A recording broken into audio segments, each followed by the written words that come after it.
Ótimo. Estamos, então, conversando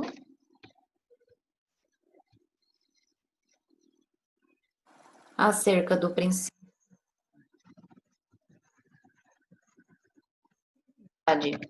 também conhecido como princípio da reserva legal. O princípio da legalidade ou princípio da reserva legal ele encontra fundamentado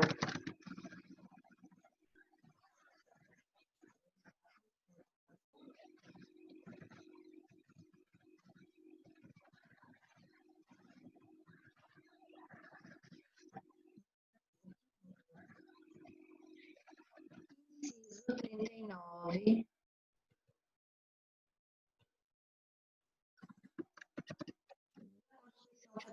estava falando para vocês. E por ele estar consagrado na Constituição Federal, dizer que o princípio da legalidade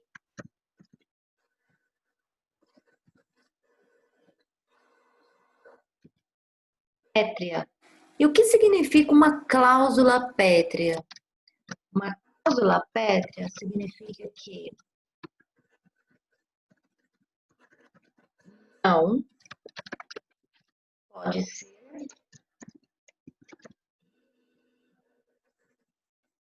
suprimido.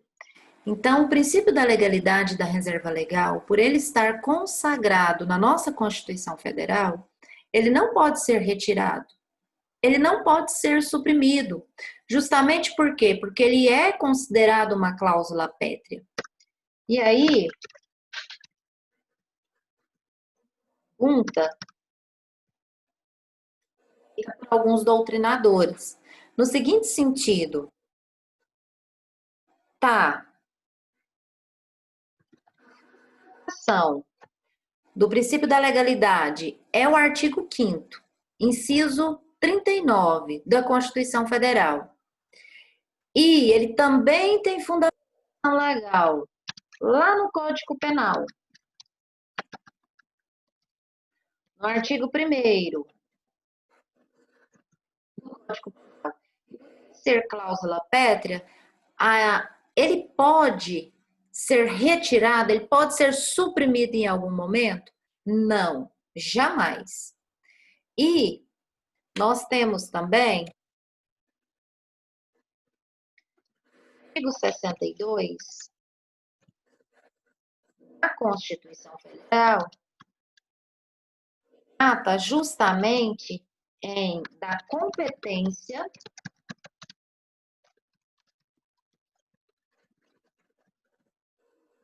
penal.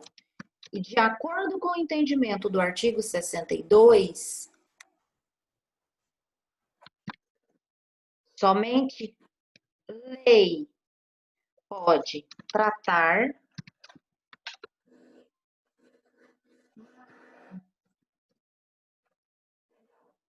então a competência para, na verdade, cominar penas, né, para estabelecer crimes, é de quem?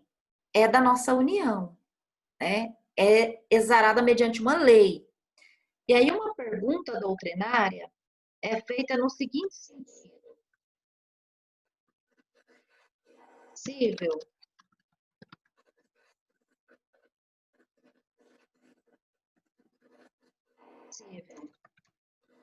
de matéria penal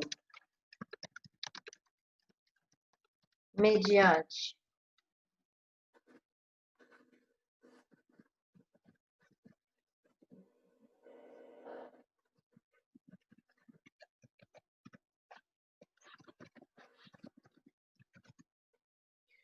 é possível tratar de matéria penal mediante medida provisória?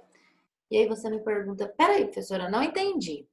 Calma que a gente vai conversar a respeito. Estamos falando do princípio da legalidade.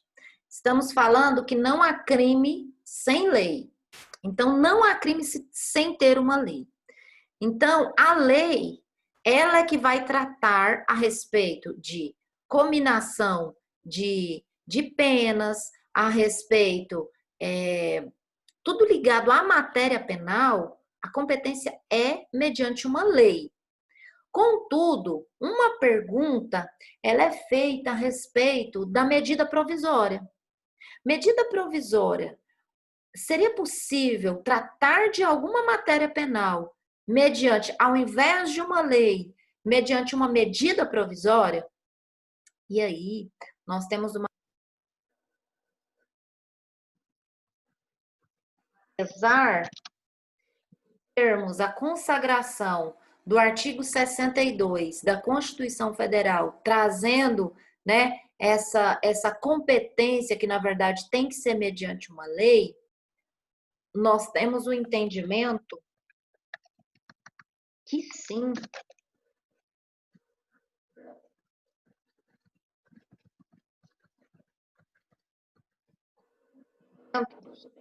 do Supremo Tribunal. Então, de acordo com o STF, é possível sim. E aí você me fala assim, tem algum exemplo? Sim. Exemplo que nós temos, tudo do desarmamento. O que aconteceu com o Estatuto do Desarmamento? Eu não sei se todos vocês se lembram, mas quando foi, na verdade, quando entrou em vigor o Estatuto do Desarmamento, houve um prazo para que aquelas pessoas que tinham armas de forma ilegal, né, elas procurassem a justiça e devolvessem essas armas. E esses prazos, eles foram prorrogados por diversas vezes. Uma, duas, várias vezes. Justamente em que sentido? No sentido de conscientizar a sociedade em devolver essa arma, e se a sociedade devolve essa arma para para o poder competente, o que iria acontecer? A sociedade não iria sofrer nenhuma penalidade, né? E fato é que essas prorrogações diversas, né, em diversos períodos, elas aconteceram como? Elas aconteceram mediante uma medida provisória. Então, a medida provisória, ela foi, na verdade, ela é um exemplo claro de uma exceção à regra, digamos assim. Por quê? Porque é o entendimento do STF, né? Então, nós estamos vivenciando aqui o quê? Nós estamos vivenciando algo em que nós não podemos jamais somente ler a previsão normativa dentro do Código Penal. Somente conhecer o que está dentro da Constituição Federal. Mas nós precisamos também conhecer o entendimento dos superiores tribunais. Até mesmo porque, além de ter ido além da norma aqui, temos, não é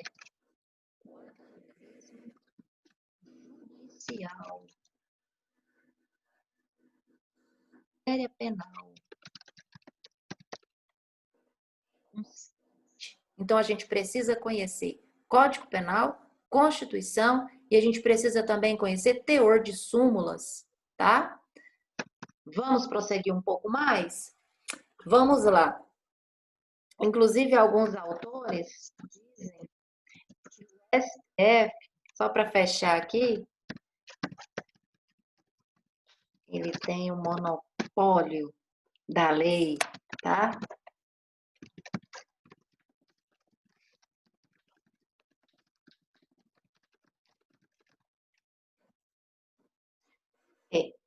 Porque justamente vai além, né, de um texto constitucional, tá? Outra questão é importante dizer aqui.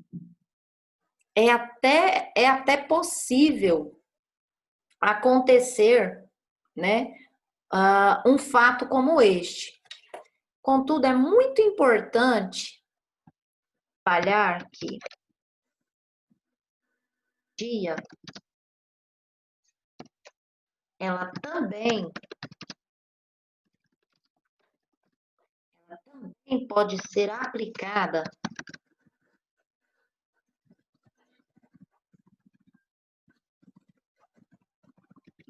associada ao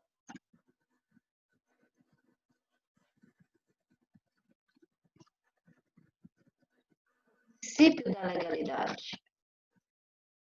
Pergunta que não quer calar, professora. A analogia.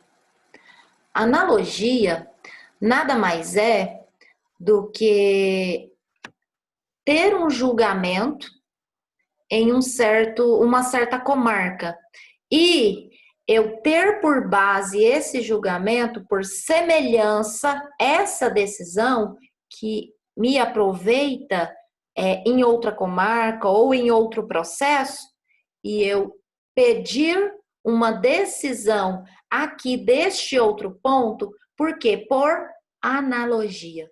Contudo, a analogia que pode ser utilizada, trazendo aqui para nós, né, um pouco mais a respeito do princípio da legalidade, analogia em bonam partem. A analogia de ser utilizada, a analogia em bonam partem. E você me pergunta, o que significa analogia em Bonaparte? Analogia em Bonaparte nada mais é do que uma analogia, uma semelhança para beneficiar a gente. Então, a analogia em Bonaparte em matéria de princípio da legalidade pode ser utilizada? Claro que sim. Claro que sim.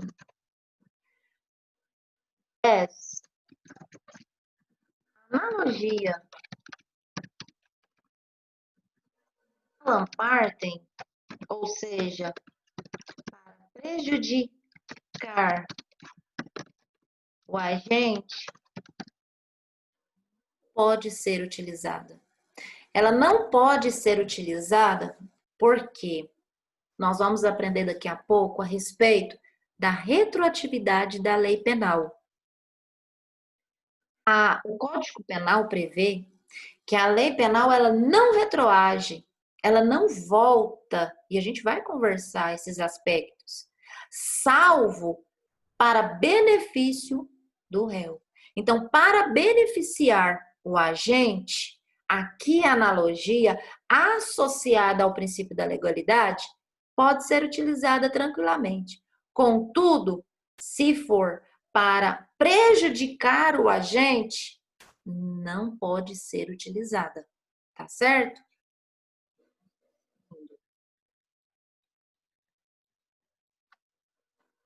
Vamos conversar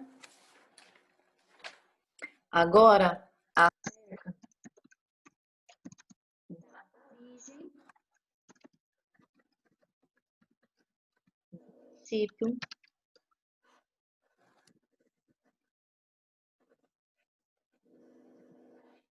Qual seria a origem do princípio da legalidade?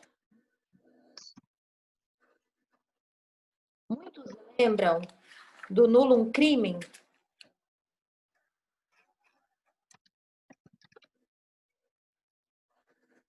Sine culpa,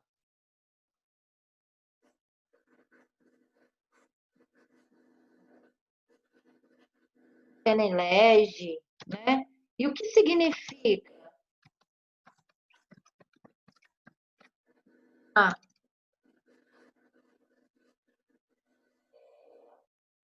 Ele é culpado? É. Então há um crime. Ele não é culpado? Não. Então não estamos crime, tá? Não há crime sem lei.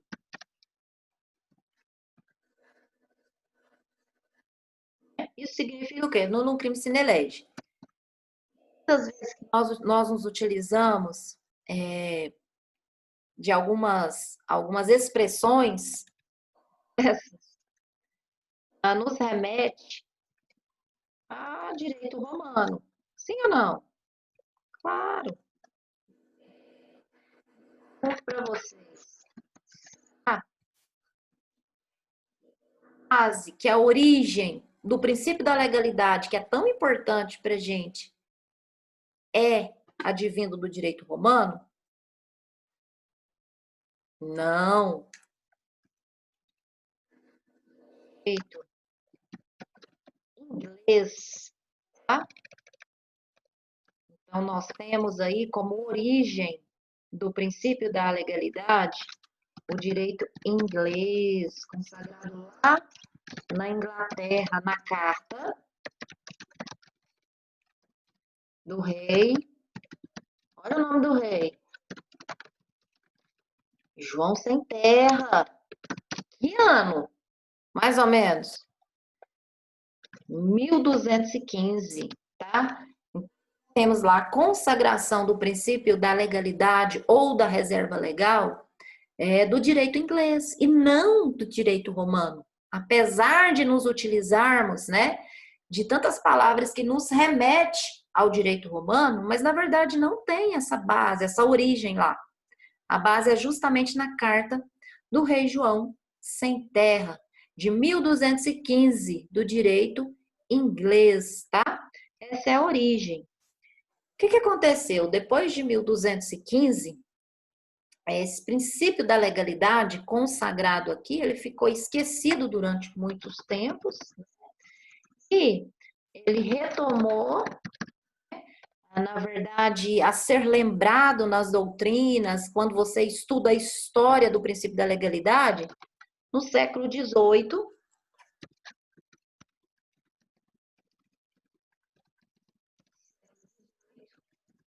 século XIX, tá? Nós temos aí, na verdade, um olhar, né, mais atento para o referido princípio. Princípio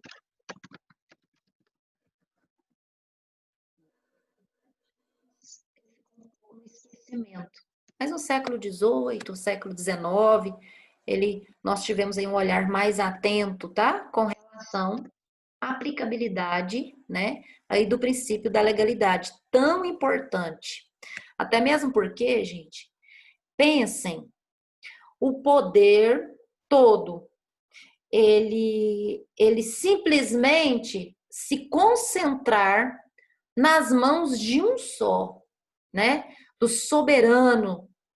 Então, esse soberano, ele muito bem, ele poderia tratar com penas no seguinte sentido, né? Eu, enquanto soberana, eu não gosto de quem utiliza uma gravata azul, por exemplo. Então, enquanto soberana, eu vou mandar prender quem estiver na sala utilizando a gravata azul, porque o poder é meu, né? Então, a minha mente manda e coordena, né, as minhas atitudes. Por quê? Porque somente eu sou a soberana, a poderosa, né? Então, o que acontece? Olha o perigo de se ter tal poder, né, de penalidades na mão de um rei, por exemplo, na mão de um soberano, né? Na mão de poucos. E hoje nós sabemos que é diferente. Hoje nós temos a consagração do princípio da legalidade.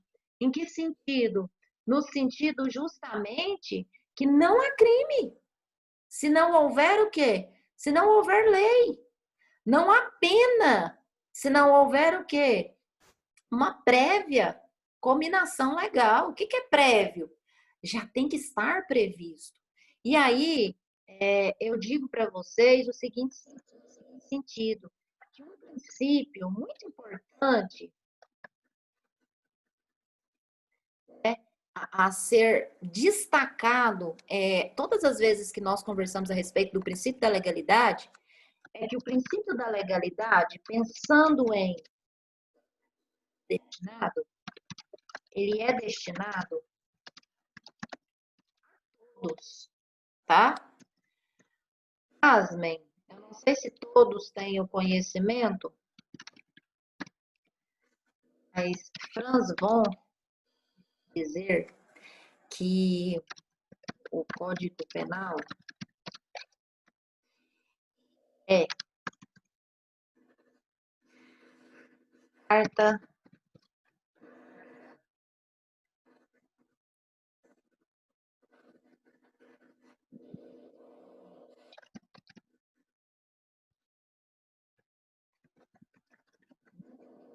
uso. Então ele falou, ó, Código Penal, ele é a carta magna do delinquente, do criminoso, né? E quando a gente conversa acerca do princípio da legalidade, precisa entender que o princípio da legalidade, né, nós precisamos afastar do senso comum. Em que sentido? No sentido que o princípio da legalidade ele não é destinado a um ser, mas ele é destinado a todos, né? E por ser destinado a todos, está associado ao princípio de isonomia, tá? Então, assim, essa história de dizer que o Código Penal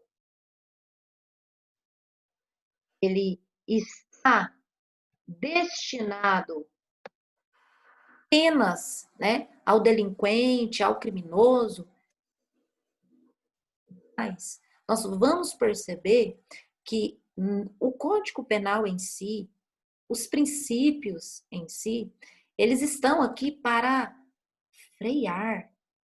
Frear quem? Que o aplicador do direito, né? Então, e esse freio não é só para o delinquente, esse freio é para todos. Eu não posso esquecer para aqui, gente,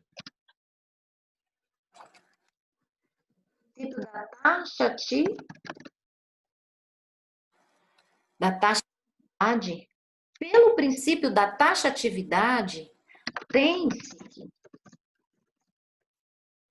que as leis penais, tipos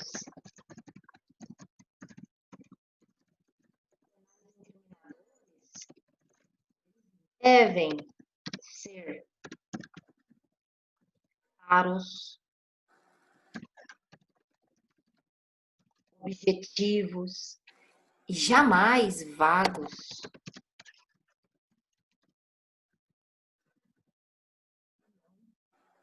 Vagos por quê? Porque quando eu leio o artigo 155 do Código Penal, eu percebo lá conduta tida como criminosa, subtrair, verbo, né? Subtrair para si ou para outrem, coisa alheia do outro móvel.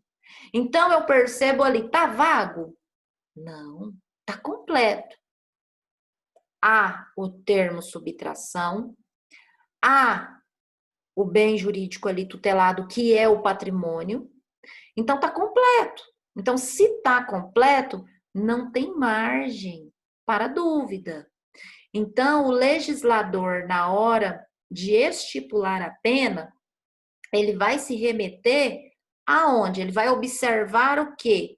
Artigo 155 do Código Penal, né? Se for um caso de um furto, que é o exemplo que eu estou dando. Por quê? Devido à importância do princípio da taxatividade. Então, ó, vamos retomar aqui. Conversamos a respeito do princípio da legalidade, a importância dele, a origem dele. Ele é para todos e não apenas para um criminoso ou outro. Ele é tão importante porque não há crime sem uma lei anterior. Porque se houver uma conduta e após essa conduta uma lei, nós estaríamos nos aproximando do direito penal do autor. Totalmente o inverso do que é praticado pela nossa Constituição Federal. Primeiro ter a conduta, para depois, em função dessa conduta, eu ter uma lei específica por conta daquela prática, daquela pessoa. Então, aí eu estou o quê? Estou incriminando alguém, eu posso até estar incriminando alguém pelo que ele é. E, na verdade, não é assim. O princípio da legalidade, por ser destinado a todos de forma isonômica, precisa ser o quê? Precisa ser observado de forma taxativa. Em que sentido? No sentido de não haver o quê? De não haver culpados, por exemplo, sem uma sentença condenatória transitada em julgado. Temos também um princípio muito importante ser comentado aqui, que é o princípio da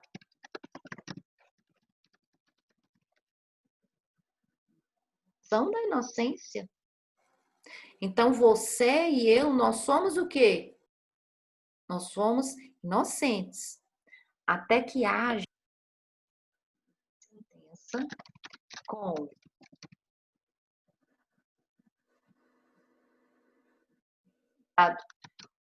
significa uma sentença com trânsito em julgado? Significa dizer que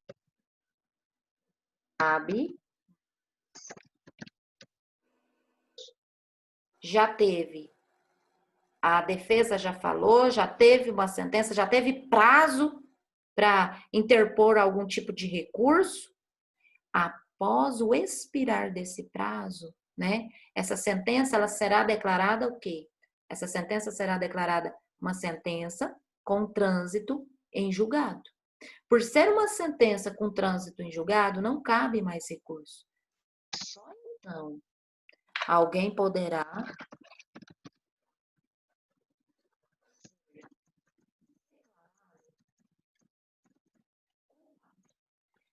então, de que princípio? A gente se remete ao princípio da legalidade. A gente se remete ao princípio da presunção da inocência.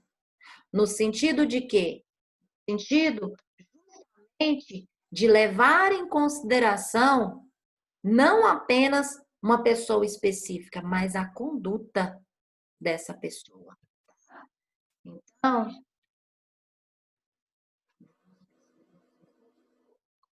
vamos conversar a respeito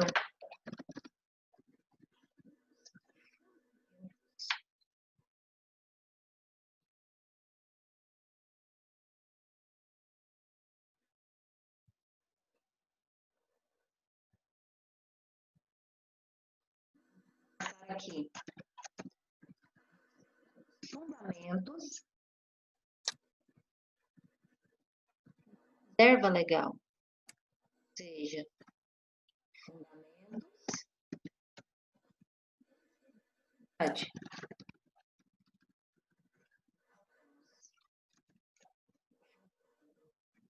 jurídico. Temos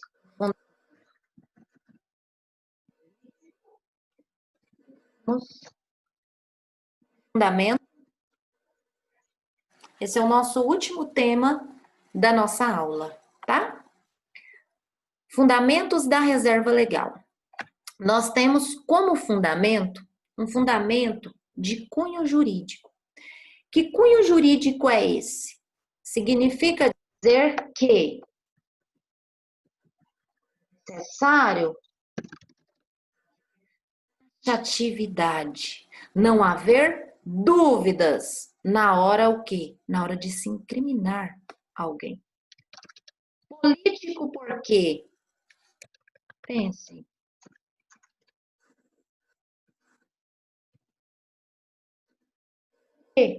Político, porque simplesmente o princípio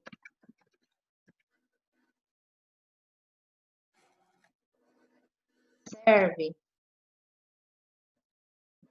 ele atua, né?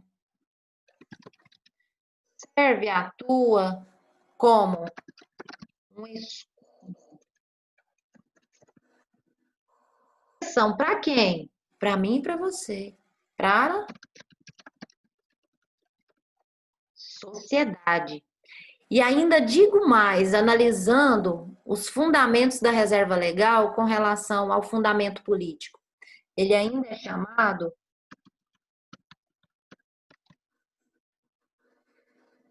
direito de primeira geração. Você sabe por que primeira geração? Justamente porque protege a sociedade. Protege a sociedade de quê e de quem? Do Estado no poder estatal. Nós temos como fundamento da legalidade o fundamento popular. Popular, você sabe por quê? Porque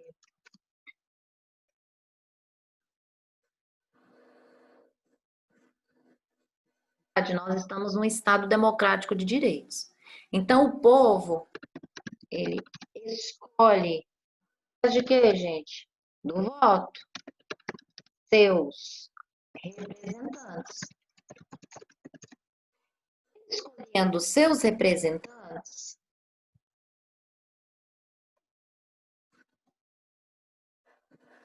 senadores,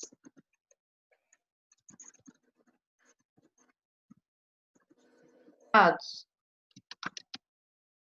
o povo escolhe, através do voto, seus representantes, quer senadores, quer deputados, e